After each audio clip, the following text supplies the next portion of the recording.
Leo walikuwa waende 8 points clear. Wakiwa na depth. Yes. Pale hakuna.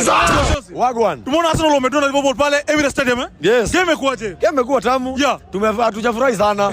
Jumanze Jeremy Frimpong ameuza zake. Kijana Bradley aliuza yake post ikiwa wazi. Bana ilifaa tupige hii Arsenal bana. Arsenal with a full squad. Tumecheza na Liverpool yenye haina hata striker hata moja. Yes. Game utasemaje about all this? Na unajua sana wanasema wako na depth. Ile yao si full squad ni depth. Wanaita depth. Leo walikuwa waende 8 points clear. Wakiwa na depth. Pale hakuna depth pale. Ligi kwa imeenda. Bana hakuna kana hii Liverpool kila mtu amekula. Mpaka Brentford. Imekula hii Liverpool. Ikifika Arsenal ndio inaanza taka. Nasikia Arsenal wakisema hapo Emirates. Ni revenge time. Hakuna revenge gani? Kila mtu apate tu draw na Arsenal. Kwa tuko sawa. Kila mtu draw. Kwa tuko sawa. Mimi nishapata yangu. Liverpool amechukua yake. Kazi kwa Man U sasa. Na Burnley sasa imebaki pia. Kila mtu apate draw yake. Liverpool by the way ukiangalia vizuri hawajakuwa na players ndio. Arsenal had the chance of going 8 points clear. Yes. Venye mwana hii draw imetokea.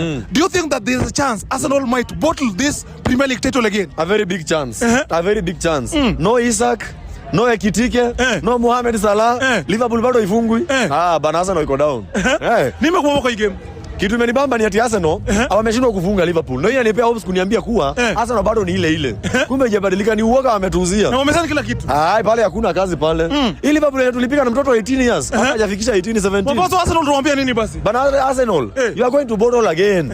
You are going to bottle again. And we will be there to witness. We will be there. We will be there to witness. Okay.